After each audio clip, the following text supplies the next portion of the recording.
Welcome, everybody, back to Out on a Limb podcast, where we have a special episode, and I know I say that a lot, but today we have special guest Candace Craw-Goldman, who is the creator of Beyond Quantum Healing and the founder of quantumhealers.com, a guru-free community for all healers.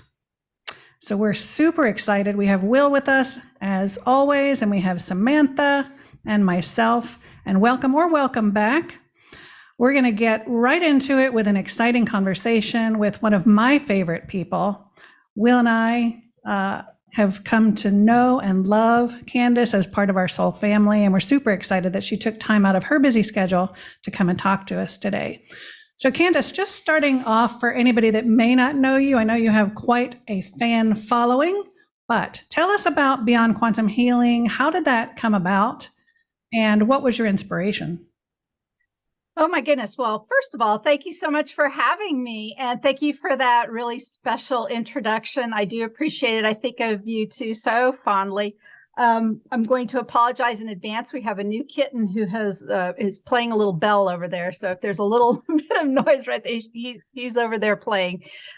So Beyond Quantum Healing, BQH.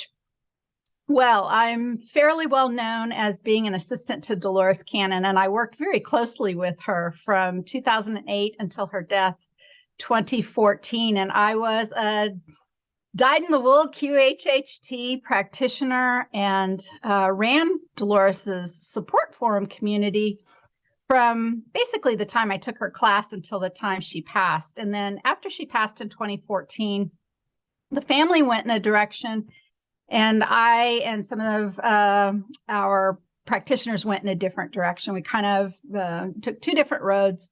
And for quite a while, I just supported Dolores Cannon practitioners like I always had.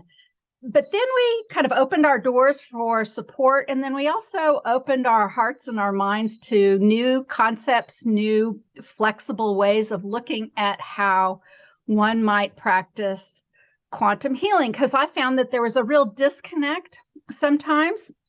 What I found was that many of the quantum healers would adapt Dolores's approach, but they were not feeling free enough to talk about it or to openly advertise, shall we say, the fact that they adapted the approach in their own way, in their own practice.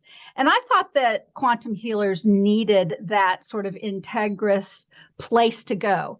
And BQH basically says, practice the way you're guided to practice. Practice the way your client, it seems to need your help today, and use all of the tools at your disposal, not just one, but maybe all of the tools. And then finally, many quantum healers had been very quietly, very much under the radar, doing sessions kind of online. And Dolores was heartily against that. And I didn't do sessions online at all. As a matter of fact, I didn't do my first online session until quite a bit of time had passed after Dolores herself had died. But the very first one I did was a miraculous healing. And that just set me off. It was like, well, it's time to create a new approach. And that's where BQH came from. And I think that's what you asked. Yeah, that's fantastic. Anything? Basically, you want to know where BQH, how it was inspired and where it came from. And yeah, now we have thousands of practitioners all over the world. And the class itself, I think we're translating it now into the 7th language. Amazing. That is amazing. And it was kind of an accident how I found that in 2018, right after you were doing beta testing. And then right after that in the summer, when you started it officially, my guides led me to that in a very funny circumstance that I think I've described before. And my assumption was that I would use that process to help Will, who had just started channeling. And so at that time he needed to be induced. And so I used your approach after I learned it. He was my first client, which I know sometimes we say don't use family members for your first client, but I knew that he could go under.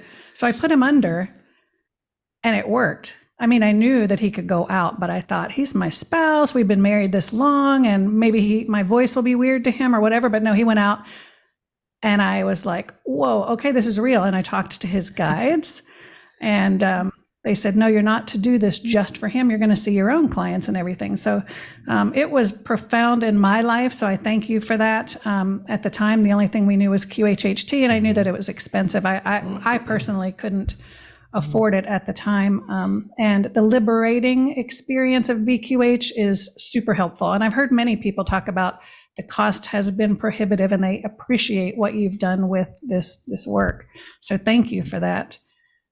Were you going to jump in? Well, yeah, I was just thinking, because I don't know as much about BQH, but I've heard of some of the controversy between the two, or staying more pure on this line or going this direction. But what I like about what you said is going back to that conversation when we had with Toby, which was the fact that we're all, it seems in this new era we're coming into, that we're all utilizing so many different tools. It's not just one thing, and we need that freedom to, spread out and just, choose from the toolkit what we need for the client. The client's more important than the actual practice of any one particular thing. So I love that. Right. Yeah. Freedom is the key word. And it's, amongst other practitioners, we've talked so much about how what we're doing changes on the daily almost. And you really have to rely on your guides and your inspiration from source to do the method that works best for you, and use all of the tools in your toolbox, such that many of us have a hard time even knowing what to call ourselves anymore. It's like, okay, quantum healer kind of encompasses it. We're no longer just a Reiki practitioner or an energy. I mean, it's so many practitioners having a hard time figuring out what to put on their website, for example. Have you experienced that, Candace?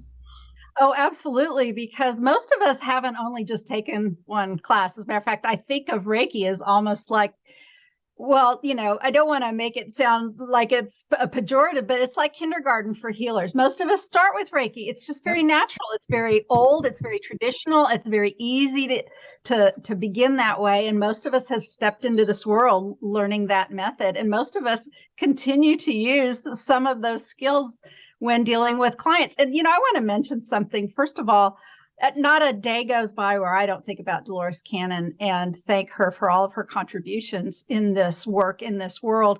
Here's what I'm thoroughly convinced of, and I have goosebumps just get ready to say it. Dolores Cannon herself wouldn't have sat still and stayed in stasis. If she would be here now, I guarantee you she would have expanded and done new and different things. She wasn't stuck in the mud. She wasn't. I mean, look at her work. Look at all of those books. Look at all of the ways she expanded her own thinking and her own adaptability with clients. And if you sat next to her as often as I did and watched her work as often as I did in classes and with demonstration subjects, she was very flexible. She taught, it seemed very straightforward and like there was a lot of lines and a lot of boxes around some of those approaches. And in her classes, though, people would ask questions, and I can't tell you how often she would say, well, in that case, and then she would explain how she would be flexible in that way. About the only place she didn't have much flexibility was where any person, in the 20 teens would be, who were in their mid 80s. She just was not adaptive to technology. She just didn't get it. We do so many things online now and with technology that Dolores just never did. Just like, I mean, how many, mid 80, 90-year-old people who right now who are flexible with technology? Not that many, I bet. It's just a different era. My own grandmother. Reason I'm not flexible with technology. Yes, but you're using it, and you're not afraid of it. I remember my grandmother saying she had neighbors who would walk a mile down the road, 2 years after a telephone was up, or, well, why don't you just pick up the phone? They're like, I don't know. I just want to walk down here and talk to you, even though it's 2 miles I needed to walk. I mean, it's just the way people are, right? But so for that, it was a little like that, but she was very, very, very flexible. And what I love about it too is what BQH attracts other people. So people who have come into it with traditional hypnosis or through QHHT or through Reiki or through tarot card readings or through yoga or through coaching or a lot of different things like that. You know, it's very inclusive in that way. And we welcome people with all those different skill levels to join us, because what I love about doing this work so much is my continued ability to learn from other people. Even while teaching, which, we've got another class coming up here in just a few days, and with some very, very brand new practitioners showing up to join us for the BQH immersion class. But I know that during that teaching process, I will learn so much. And when we get together as practitioners and we share, what we find and what our discoveries have been and what our issues are and what maybe some of our clients have experienced, we learn so much from each other. And that's what's just glorious about our community, I think. Yes. Sure. And talking about learning, the quantumhealers.com forum is unbelievable. And it's part of your membership. If you take the class and you enjoy it, you have free access for a while and you can explore. There are so many different topics, and not just about hypnosis, but all sorts of quantum, metaphysical topics, mediumship, all kinds of stuff, anything that happens. And so as a new practitioner, it's invaluable to be able to go on there and ask a question and get real and, valuable feedback from experienced practitioners or from new practitioners or people that have a different perspective from you. I mean, I must have spent months and months just scouring the forum after I joined. And learning so much, and I still do, and I like contributing as well and answering questions for other people as well. So yeah. Now I have to say, being someone who is not as familiar with all of this stuff, now would be a good time to really get into explaining what it is, how you do it, what a session is like, because I'm kind of going, wow, this is all really fascinating, but it's like, I'm sure there's people going, what is this? Right. So take us through that. It's like a teaser. Candace, take us through a typical Beyond Quantum Healing session. Sure. Well, I'll do that. First, it's important to say that our community welcomes healers of all kind, not just people who do BQH or the kind of traditional format of a past life regression hypnosis session, which is kind of, the foundation of both QHHT and BQH. So the community itself says, if you're Reiki, if you do cranial sacral therapy, if you do yoga, if you do any of those things, you're welcome to join us. So that's our community. But as far as Beyond Quantum Healing, we very much, I make no bones about it. BQH came out of the fact that I practiced QHHT, or Dolores's method of past life regression is what it was called when I actually took her class, for a number of years, for, I guess that's 2008 to 20, for about 10 years. I did nothing but that. And so the foundations are similar. And what does that mean? Well, so hypnosis is a very conventional, traditional approach of bringing a person into a relaxed state of mind so that the hypnotist or the hypnotherapist, depending on their training and background, can help create new patterns of thinking, solve problems, discover issues, explore their minds and their emotions and situations and things like that. Hypnosis is very, very well known for things like learning how to stop smoking or maybe losing weight. I mean, those are some of the big traditional ways that hypnosis has been used in that way, in conventional hypnosis. But that's a little different, meaning in the suggestible state of hypnosis where the mind is very relaxed, the therapist or the hypnotist then sometimes helps the client adapt, with suggestions, right? Like smoking's, really not good for you, or it makes your breath smell, or this is not what we want to do. And that's like a suggestive leading form of hypnosis. So that's not at all what QHHT and BQH is about. QHHT and BQH both are the same in that the purest approach, the the cleanest approach is to bring a person into a very relaxed state and see where their mind goes, just sort of follow them.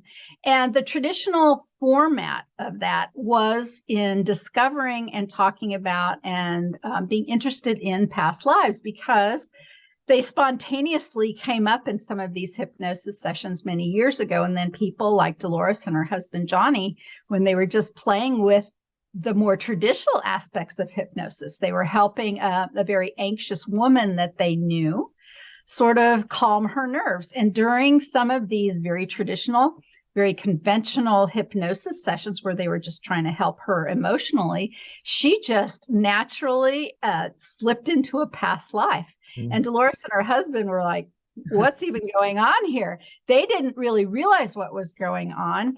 And yet they continued working with this woman who continued to learn about herself through her own past lives. And that was the beginning.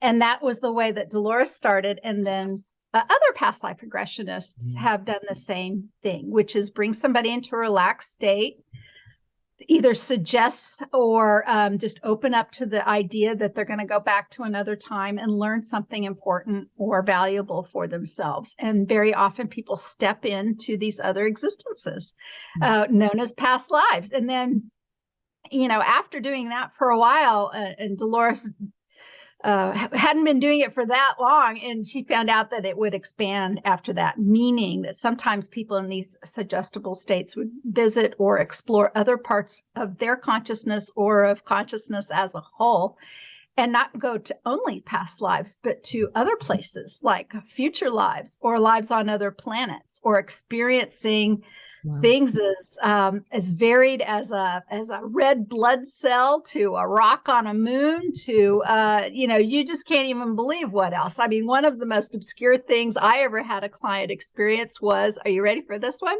She was a piece, now not all of it, but she was a piece of gravity on our moon. Wowza.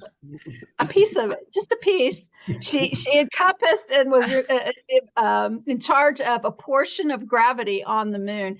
And it sounds just like, what are you even talking about? And let me tell you what, exploring that seemingly ridiculous or obscure thing, we learned so much about her, and she actually had an incredible healing during the session. Wow, that's amazing. Wow. And what's so interesting is it can seem like a very vanilla session, like not a lot is happening, and yet such profound changes can happen during those sessions. And sometimes the client realizes it right away, and sometimes later.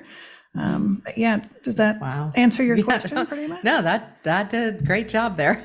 So yeah, back in the day, it was a little more formulaic. We'd go to some past lives, then we'd get in touch with, through QHHT, it was your SC, the subconscious. Now, again, we've become more flexible, so clients don't always go to a past life. Sometimes they don't see any lives at all right away, and we get in touch with what we call their wisdom team, their team of guides, their higher self, who is the one that really orchestrates the session and puts you in touch with the perfect practitioner and steers the session, in my view.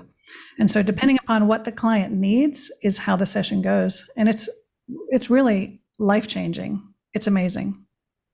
And so it sure can be, and you never know what's going to show up. That's one of the, you just never know. It's a surprise every time. Exactly. And you can't go in with expectations. Well, so I was wondering, who was it you were connecting with again when you did your session with Will?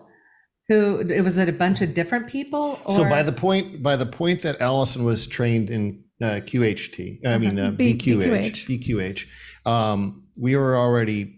I was working with a QHHT practitioner who had come for about 5 or 6 different sessions to flesh out my team and who all that was. But my initial, from that first QHHT session, the first contact was Enoch, and that's who came through. Okay. Well, by that time we knew you had the collective. So I talked to the whole collective. So then and once that was Allison was trained, then as she expressed, put me under, she had the full call of the collective for 2 hours. So it's really amazing. Yeah. And that's when the handshake occurred, and you guys were off and running. Yes, pretty much. Okay. All right. So Candace, talking about where this all goes, I mean, the sky is the limit. And so I know that you know, and I know, that there is a lot of consciousness exploration taking place right now. And the energy that's hitting Earth is supporting us in magnificent ways. So tell us about some of the experiments that you've been conducting in consciousness exploration. Ooh. And we'll talk about that because that's also fascinating. Well, kind of wow. It really is limitless. If you can think of it, it's something that you can try. And it started out with some of the gatherings that we had in Arkansas when Dolores would have her transformational conferences, and she would have speakers there, her writers there, or some of the ET conferences. And one year I suggested, Dolores, why don't we have a reunion with the practitioners, and we'll have it like right before, just a couple days before. And then, then those people can stay for the conference. And so and it wasn't very many. We only got about 3 years of that in before she passed away. But that very first year was, I've always been a creative person. I started out as an artist. I'm still an artist, a very creative person. And I am phenomenal artist, I must say. Phenomenal. Oh, thank you. Thank you so much. I dreamed of painting last night, actually. But I've never had a problem being creative or thinking outside of the box. I usually have a problem kind of reining that in. And so, we had thought of a lot of activities to do for our very first practitioner reunion. And one of the things I wanted to do and wanted to try was I wanted to have 3 of us go into trance state at the same time and then ask questions while 3 people were, under hypnosis at the same time. And when Dolores found out about this, it was a very interesting thing. She was like, well, why would you want to do that? And I'm like, to explore. And what was funny was, she was just kind of like looking like this. And I don't know, she was very questioning about that for a while. But the second year, she showed up for the demonstration and participated in it, which it just was the most incredible thing for me ever to have Dolores do that. But it's that kind of exploration, and we've done that a number of times where we've put 2 people or 3 people all in the same space. As a matter of fact, Allison, you and Will, great example there. We did we call it a tandem session when there's 2 of you, just kind of like a bicycle built for 2. Well, we did a session with Will and Allison, and they both listened to the induction. They both went into the trance state, and then they had an experience, and it was mind blowing. It was, I'll never forget it my whole entire life. I can't even say that many tandem sessions, maybe a dozen or so, not that many. Not a lot of people, are set up or agree or want to do that. But every one of them I've ever done has been spectacular. And many of them begin with them in the same exact place, finishing each other's sentences, and as if they're both watching a screen, in the same place, and talking about the exact same thing that's going on at the same time while they're laying side by side with their eyes closed. And it's always been powerful. And what we've done lately is something, again, with Will and Allison and a few more friends. We brought together a group of people and we did this thing. And here's what we did. We played the recording of a past life regression, and we all kind of were carried along with it. And that past life regression was Dolores Cannon herself giving me a past life regression as her demonstration subject in 2008. And so I myself put my head back on the recliner and re-entered the state of where I was experiencing this past life as a caveman. And we had the most intense and interesting conversation afterwards about what that was like and what we discovered and what we learned about ourselves and each other. I would love to, it's been a little while since we've done that. I haven't released any of these recordings. I certainly plan to. How have you all thought about it since we we did that experiment, Will and Allison. I was Yeah. going to say, can we peek behind the curtain a little bit and get an idea of what that experience was Yeah, like for y'all, or do you remember Yeah, it? we have a couple of threads here we can pull. Yeah, I can. And the viewers can watch that at the Quantum Healers YouTube channel that Candace. Yes, but not yet. I've Not got yours. it's basically sitting on my desk. I'm waiting to package up a bunch of things. We recorded it, but I have yet to release any Right, of but it. our tandem one is on there, correct? Yes. That's on there. Pretty sure that's on there. Well, you know where it is. It's in the BQH class as a demonstration for our class. But I For don't a demo. think we put it on the YouTube channel Oh, because okay. Well, you have to join the Beyond Quantum Healing Forum, Community, yeah. quantumhealers.com. I will say it's a great idea, though. I would love to put some snippets out of that. Maybe not the whole session, but snippets of it. It was phenomenal. I will say from my standpoint, as you were, I knew what you were getting ready to bring up, and as you were bringing it up, I was just filled with chills because it was so intense because of my, I don't want to call it an ability, but just the way that I can follow the path into that place. When we were walking through Candace's. Right. And it was right. interesting because we had two other practitioners. So it was three practitioners, Candace and two other practitioners that had little parts of it to do. When it got to Candace and I tuned in. Wait. Are you talking about the tandem one? Yeah, the tandem Oh, one. the tandem one. Okay. When we got to when it got to the point at which Candace started speaking, it was like, I can't even explain it. It was like a portal opened up and it just, there I went. I mean, it was that it's similar to when Allison does her induction. Those that are, and I truly believe this, those that are practitioners that are so tuned in, they enter into the trance state first, very light trance state first to open the pathway up to allow the client to slide right in. And and it's evident when I listen. And here's another interesting example. There was another person, we did something a while back and we wanted to get some information, and Allison's like, well, do you want me to induce you to get the information, or do you want our friend to go under? Oh, I'll let the friend go under. I'll let Allison induce the friend and put her under, and I'll sit and be an observer. Was I an observer? Oh. No. I tried so hard not to go in. And we come out the other side. And I said, do you remember when she said this? And I'm like, no. No. Well, what about when she said that? No. He was out. I was out. I mean, but I wasn't in the journey. I was just out. I was in that layer, and I was there, but I wasn't there. You're and highly it's susceptible. very, very, very, very. But Yeah. Candace, it's interesting about those tandem sessions because I've done only one, and it was with Will and a friend of ours that wanted to just practice and have fun. And they did not end up in the same spot, nor did Will and I No, don't think, and not at start first. out. Right. And so I had to kind of guide them both to the same place. And then one sort of followed the other. It was like one was having the journey and the other one was sort of observing and following along in that life. But I think you have to be a really good practitioner to be able to do those well, because that's not easy. Because if they go into different places, Right. you're trying to Not navigate too, and you're like, okay, hold on, let me ask this one some questions, Well, and hold on, let me ask. And two, between you and I mean, I can listen to the script and go, boom, I'm out.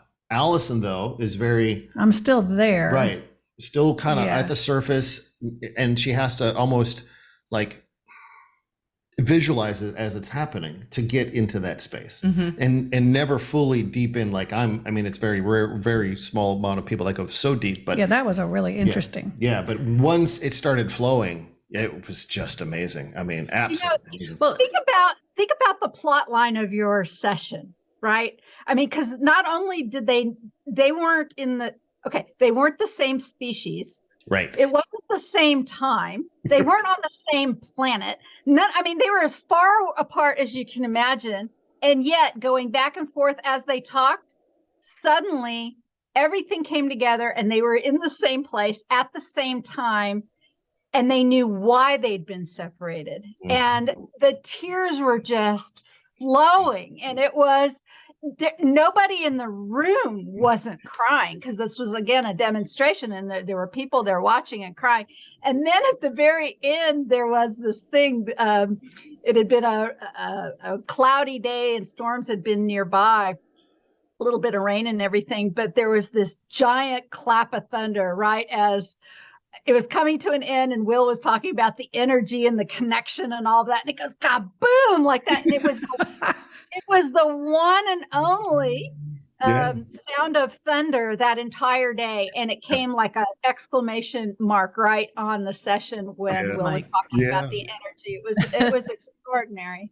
Right. Were you going to ask? Well, what I'm curious about when you talk about these tandem sessions, and I just proposing, it would seem to me that it would take a lot of intimacy, willingness to, like, yes, you're going in to do this with another person, to do a tandem session. So you're all excited, but people have that reserve of, I need to hold stuff back or whatever. So I would think that it's not just the practitioner's ability to have you all in the same spot, but how much is it also the participants' willingness? A lot. Yeah. So you really got to get them on board.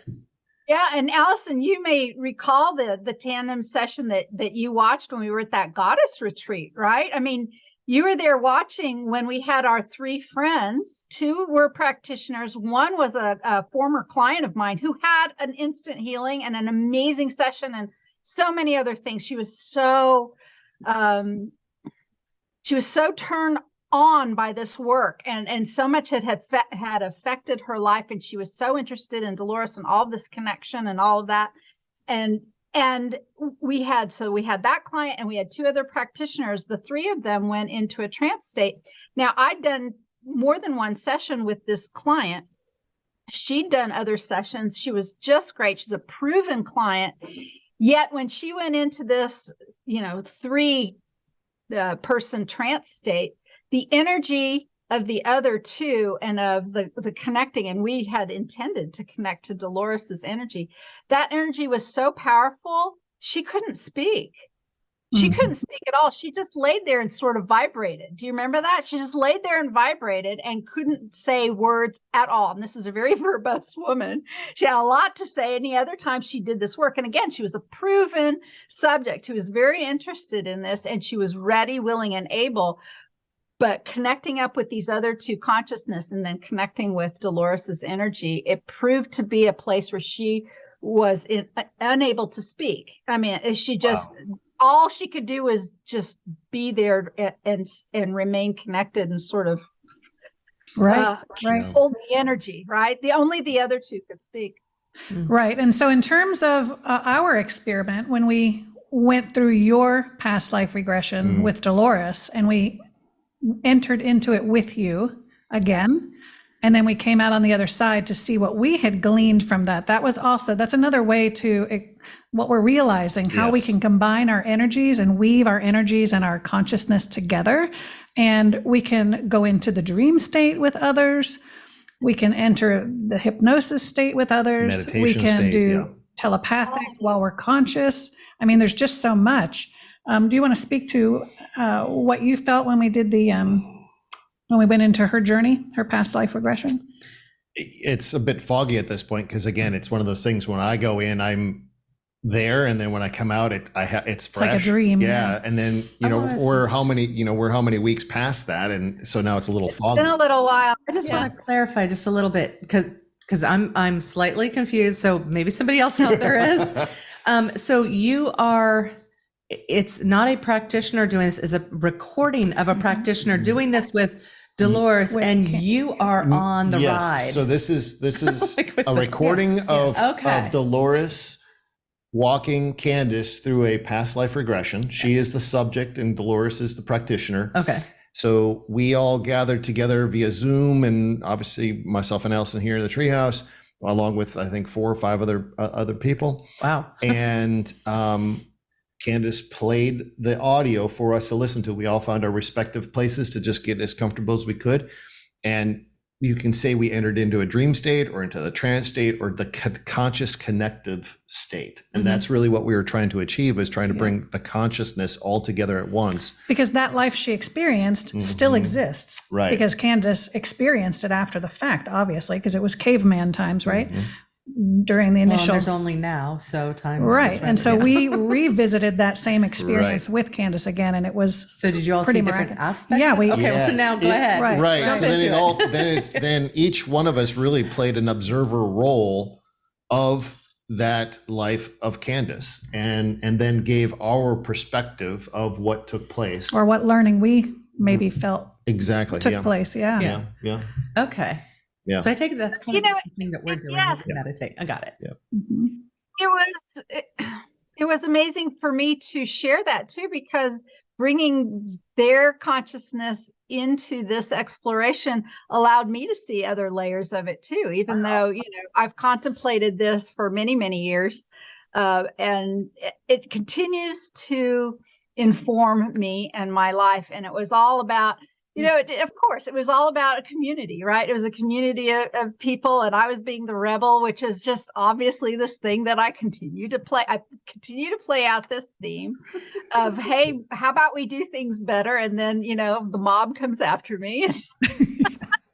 So we're playing out some of that, but it was extraordinary. And some of the other things that we're doing even in our community is, I invited all of our members to share and step into a dream I had that it continues. I've had 3 separate dreams now. Again, Dolores is involved in this one. She just seems to be, I have this feeling, Dolores left this planet, but she didn't remove her energy completely away from humans at all. I think she's hovering right here. I think she stays connected to many of those who continue her work or continue to work as if she were still doing this, and just fans or anybody who's open to this kind of stuff. And we've had people in our community then tell us about meeting in this other basically underground cave meeting room where this other dream took place. And this is an ongoing experiment, and it's a live discussion right now in our community forums. Anybody who, hey, I had a dream of Dolores in a cave, and then adds to the list, and speaking in this terms of now, this shared dream space. And when I first put it out there, talk about this shared dream, and people are like, well, wait, I missed that post. I'm like, no, you didn't miss anything. Tonight, next week, 2 months from now, it's all the same, just come with us, see if it comes up.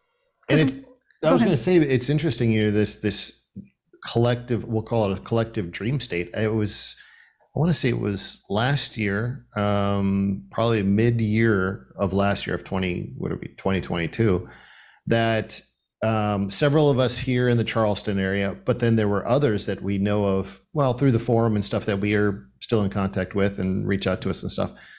But we all had these reoccurring dreams of water, of flooding, of, impending, overwash of water. And a lot of them were very, very exact, replicable, that kind of thing. So I think there's something to say that, that as we are moving forward, and everything is speeding up, but it's slowing down at the same time, our consciousnesses are coming together, are really, really unifying. And that's why I think many of us are, when we get those synchronous moments of dreams or thoughts or even telepathy, we need to pay a lot more attention to that now than maybe we did, 5 or 10 years ago. Right. And we know that we already are traveling in our dream state, and we're doing things and we're working, whether we remember that or not. But now the point is to do it consciously, to deliberately set up experiments or situations where you can gather and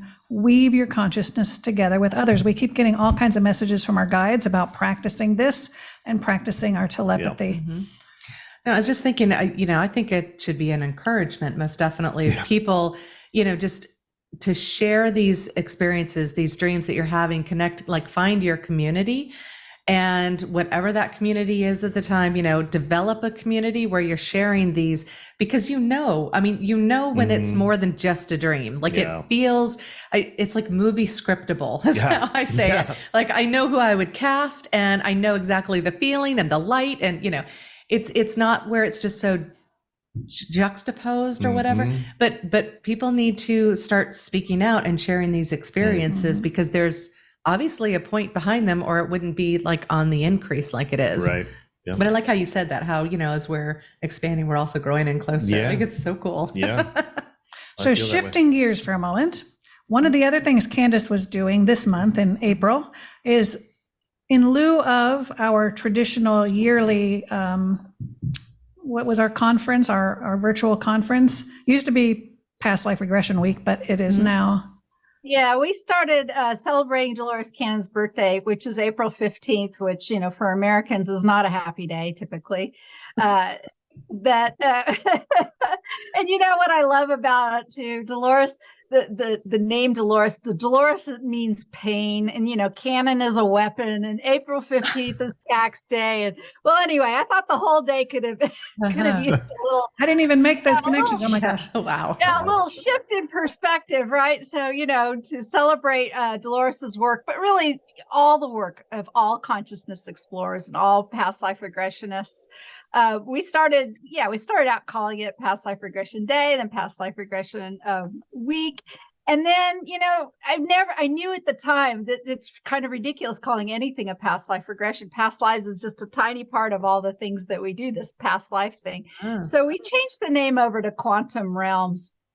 And Quantum Realms is what we've been celebrating in April every year, except for this year, it just didn't happen, mostly for technological reasons. We're moving over into a brand new platform, and there were just not enough people and not enough, there just wasn't enough oomph to get it to go. But I did put out to our community a group project idea. And I've asked for people to comment on this, create their own videos, blogs, projects, etc. And that's on the topic of spiritual street smarts. And the idea has been shared with our community, and I've invited, everybody to create their own things, their own projects. And I've had a number of interviews. They're sitting too in the pile, basically waiting for me to get to them. But we've had some fascinating conversations. It's basically asking people, what do you think the idea of being street smart or spiritually street smart actually is? I think it's come to the fore, especially in the last 3 years. If you watch and if you've been involved in the metaphysical community, you know that 2020 and the events of that year split this community just like it split a whole lot of others. And there were people who were doing and saying some things in our community that were very surprising, to say the least. And so it got me to ask a lot of questions about, the susceptibility of people to believe things. I mean, come on, look at what we do. I just talked to you a few minutes ago about being a piece of gravity on the moon. Right. I mean, the whole thing just seems like, well, if you believe that, honey, you believe anything. And so, how gullible are we?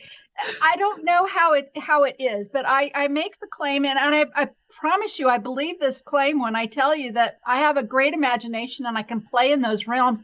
And I'm also incredibly practical. I want what we do to be very practical, very useful, and adaptable to the human three-dimensional physical life that we're living. I still get very excited about going out, looking at the cosmos and the stars and talking about my dreams and doing this work. But, I want to pay my bills and be healthy and have great relationships too. All of those things.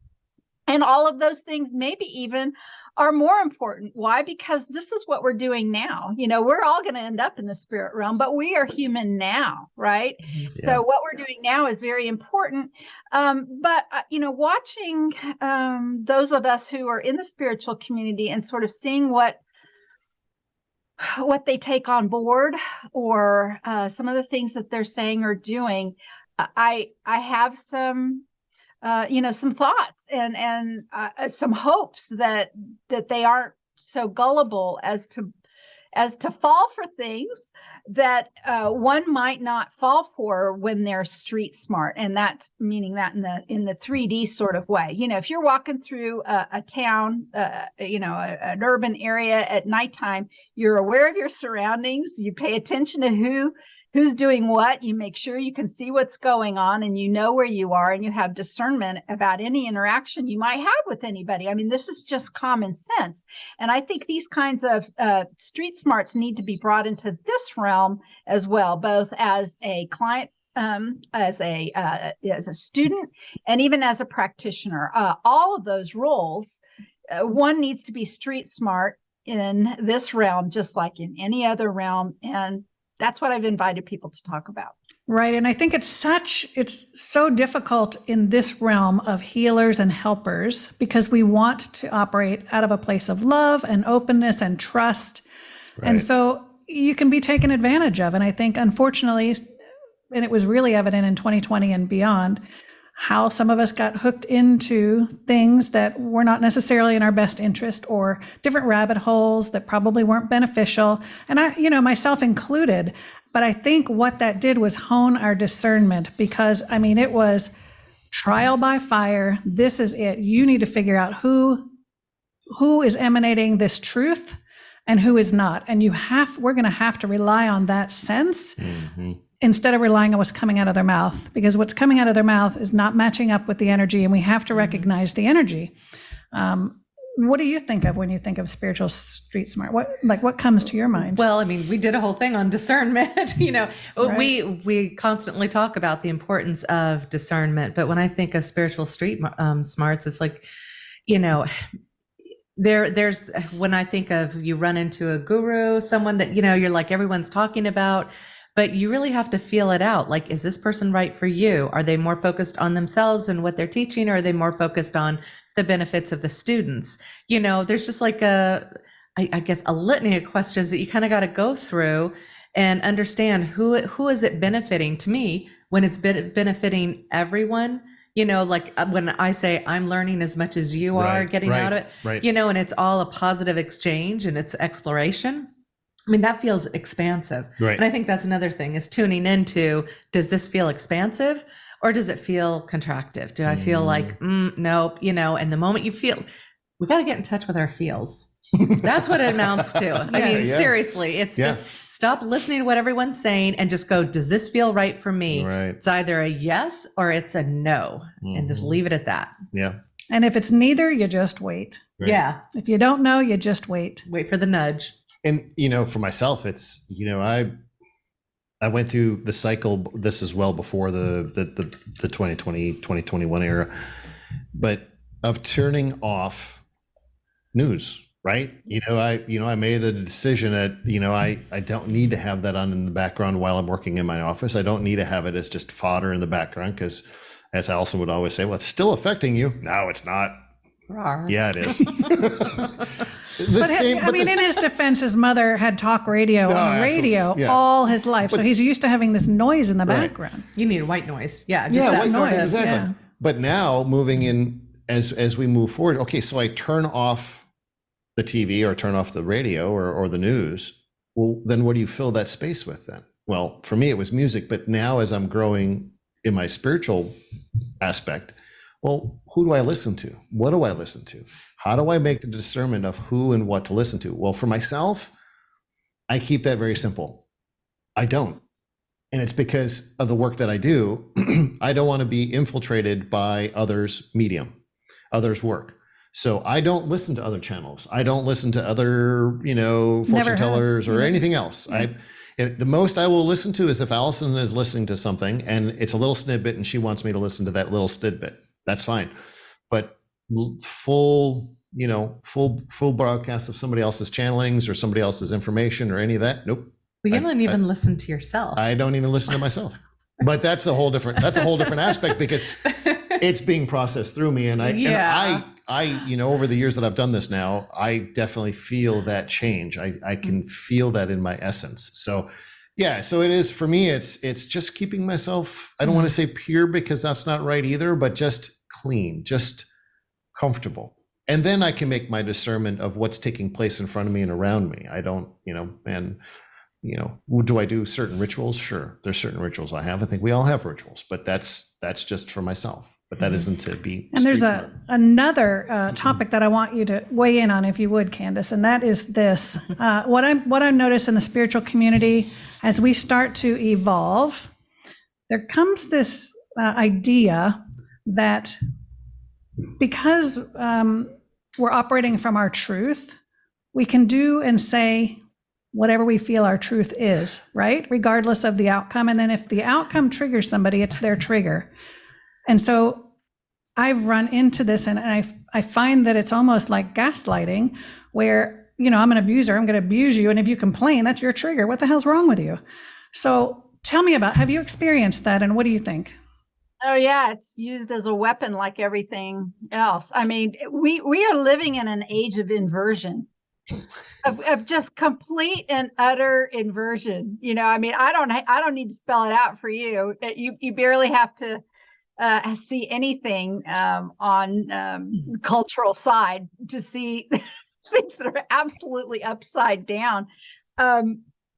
There's this very interesting thing about the free exchange of ideas being kind of shut down too, and where only one line of thinking is starting to be accepted, and then this other thing happens. It used to be called canceling, but you know what? It's like it's even beyond canceling. I think the idea is they want like a damnation almost, right? Which is, it becomes this religious zeal with some of these thoughts that not only can you not say those things, you certainly can't think them. And once we remove you from all of that, it's like it's like a religious zeal of, we're going to make sure your next life isn't even going to be comfortable. I mean, the fervor of it all is absolutely, inquisitional, in my mind. And it's almost funny if it wasn't so tragic and so many people's lives weren't at risk. So I think that's part of that.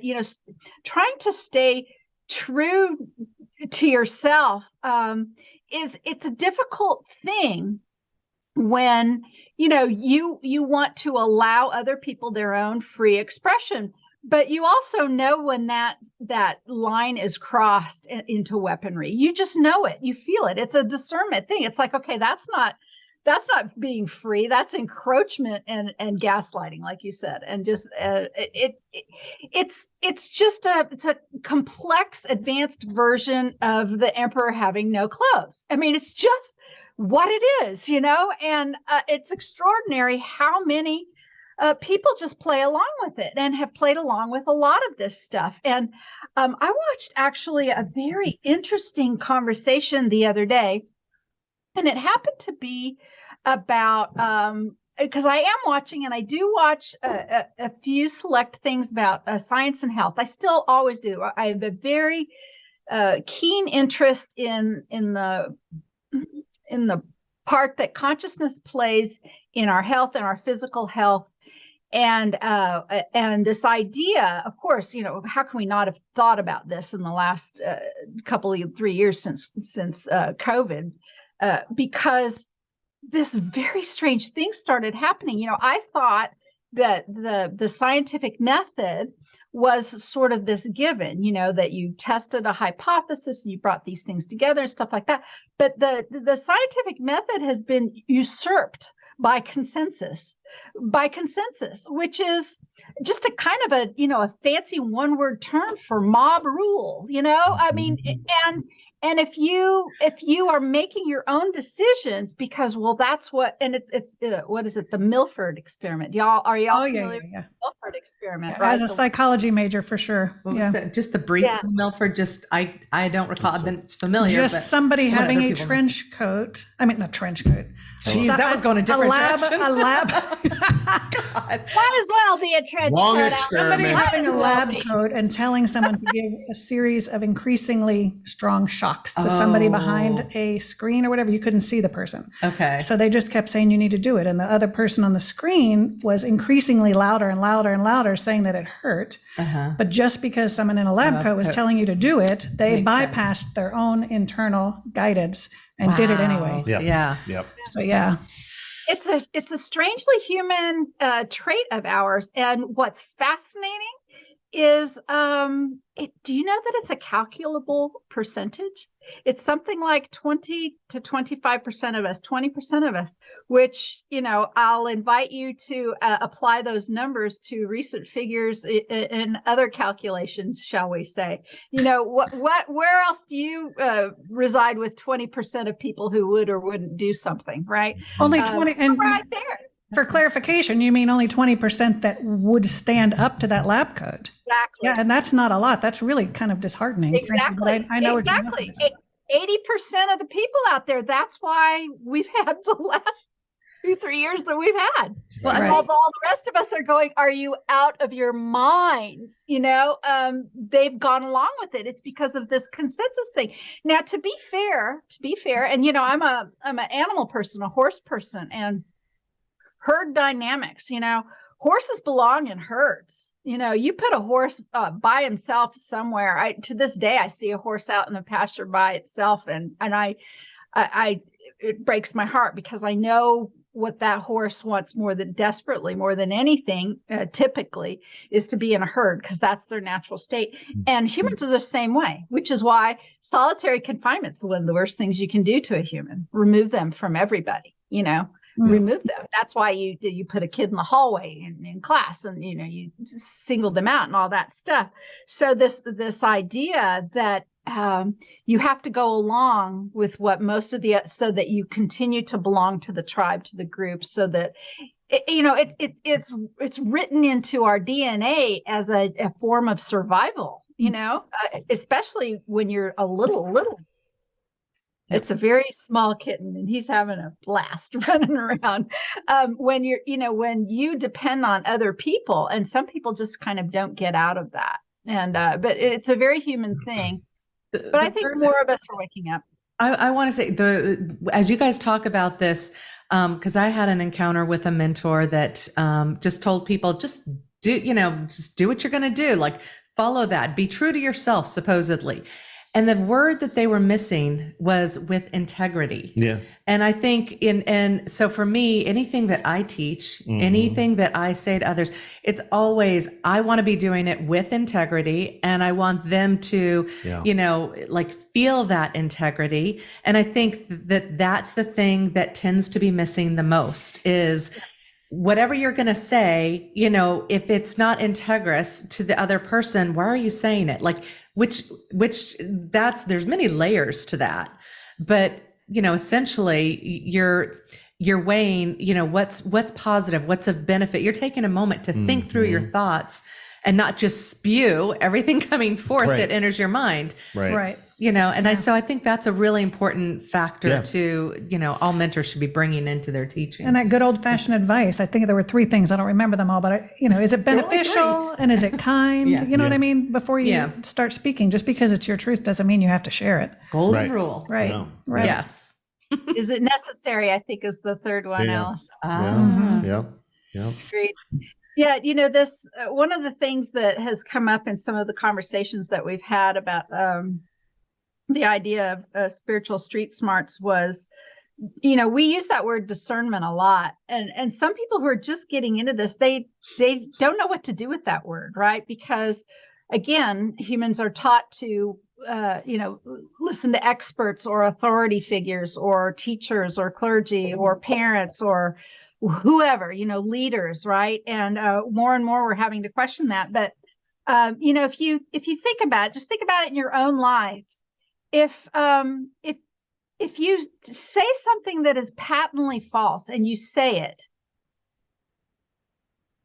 you feel that in your body. Or at the very least, feel the difference. If you say something that's patently false, and while you're saying it, and you're saying something that's false for whatever reason, if you're saying it, and then compare that to when you're saying something that's profoundly true and powerful and makes you feel good and is uplifting. And feel what that feels like in your body. And at first that might seem very subtle, but after a while, the distinction between those two things becomes so great and so powerful that there's no question the difference in those two energies. And when you start living your life like that, I mean, it's been a number of years right now, and every once in a while I'm suggested by somebody for whatever reason, sort of, well, just, and then they'll say something like, and it'll be basic, like, well, just tell them this little white lie. You know, that'll just make this thing go over. And I for years now, I'm like, I will not do that. I not even the littlest one. Yeah. I either will say, I cannot answer you, whatever, or I will say the truth as gently and as kindly as possible. But I've come to hone that aspect in myself so greatly that I cannot do it.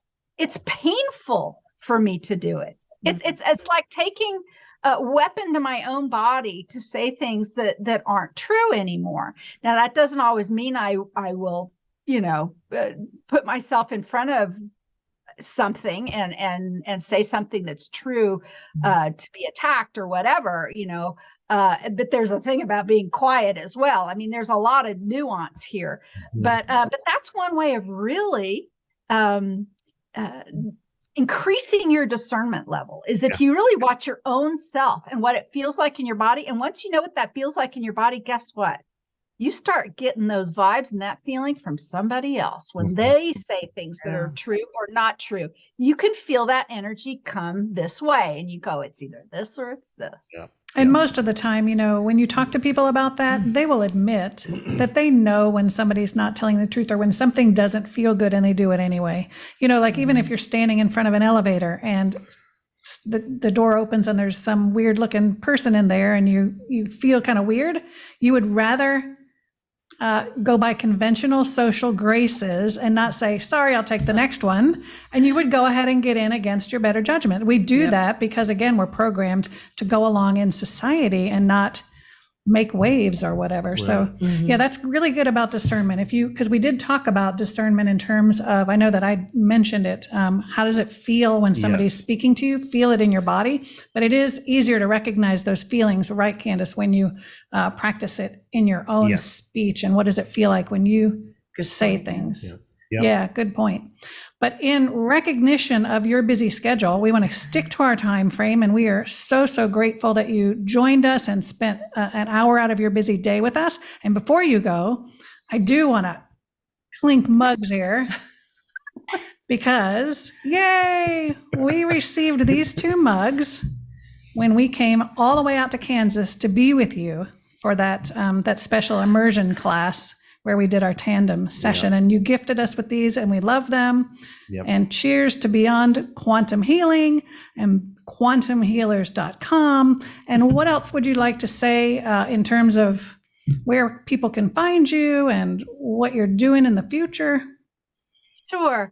Well, everything's findable at quantumhealers.com. We're busy moving ourselves over to a brand new creation that's basically a 3-pronged thing. So we're a community of healers who support each other, and that's the most amazing place. By the way, we don't censor anyone over there, and you don't have to follow just one line of thinking. We have really respectful conversations, and people disagree about some things. And isn't that great? It's not just a group think place. I just love it so much. It's been that way for years, and it's wonderful. We've been going strong since 2008. It's also a directory. So if you're providing services of any kind for others, healing services, hypnosis services, coaching services, that kind of thing, you can join us and get on a directory so that clients can find you. And the third arm of our website is our learning platform, and we've already moved BQH over. I've got an upcoming class called Quantum Connect that's just sitting there waiting for us to turn the keys and have it be turned on once everything's working correctly. And we're hoping, by the way, that this learning platform will have other teachers involved with it so that we can all continue to grow and expand in a horizontal way from each other. I'm not interested in being in charge of everyone. It is sort of my creation, but it's my creation. It's a great big table that I would like everyone to come sit at and join, so that we can learn this way across the table without a hierarchy or any sort of guru telling anyone what to think or what to do. You can find us at quantumhealers.com.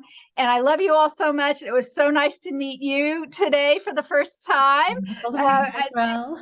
Great to hear your voice with my beautiful friends again. And I'm looking forward to seeing you guys show up back in Kansas later on this summer. Yes. That's coming up soon.